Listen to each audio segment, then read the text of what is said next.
A quiet Friday for 10-year note treasuries after what was a very busy week and has been a very busy almost first 3 months of the year. We did hit a new high on this move in yields, got as high as 175 earlier this week. We kind of traded lightly off that and kind of spent Friday just below that high. Didn't really see a whole lot of movement. We actually saw the curve flatten a little bit. So everything kind of reversing, but ultimate yields remained elevated. If you take a look back at where we were on December 31st, we were trading around 91 basis points. So we are roughly 80 basis points higher, not even 3 months into the year, with a Fed that is going to continue to purchase assets, keep rates at zero, and they remain concerned about economic growth and inflation, but not so much that they're going to change what they're doing. So at this point, we heard from the Fed this week, we continue to hear from them.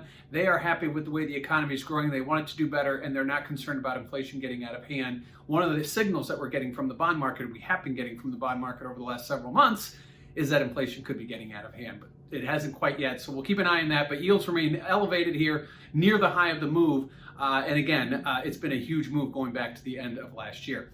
Now, what does that mean for volatility? Well, higher yields have been translating into higher levels of volatility. If you look at that CVol index over at cmegroup.com, you can see that we have been making some strides this week. A big move on Thursday, not so much on Friday, given the fact that we were kind of trading a sideways, not much volatility to speak of as far as rise and lows. We basically saw a sideways trade, and we'll see volatility do that. Despite the fact that yields remain elevated, we didn't see them come down, and we're nowhere near where we were on those February 25th highs when yields really broke out. Now we've obviously exceeded those levels in yield, but we haven't exceeded those levels in volatility yet. That will be the level that we keep an eye on for volatility. Lastly, what do we have next week? Well, after FOMC this week, next week we get durable goods, which are expected weaker. We get claims, which are coming off a rise, which is a surprise move, seeing claims go up this week.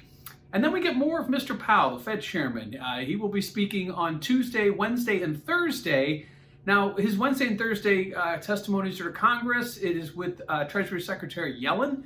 These are scheduled CARES Act testimonies to Congress. They're going to talk about how they think things are going from the Fed and the Treasury relative to what's going on with the coronavirus. So at this point, that should not be a surprise, but the markets will be listening.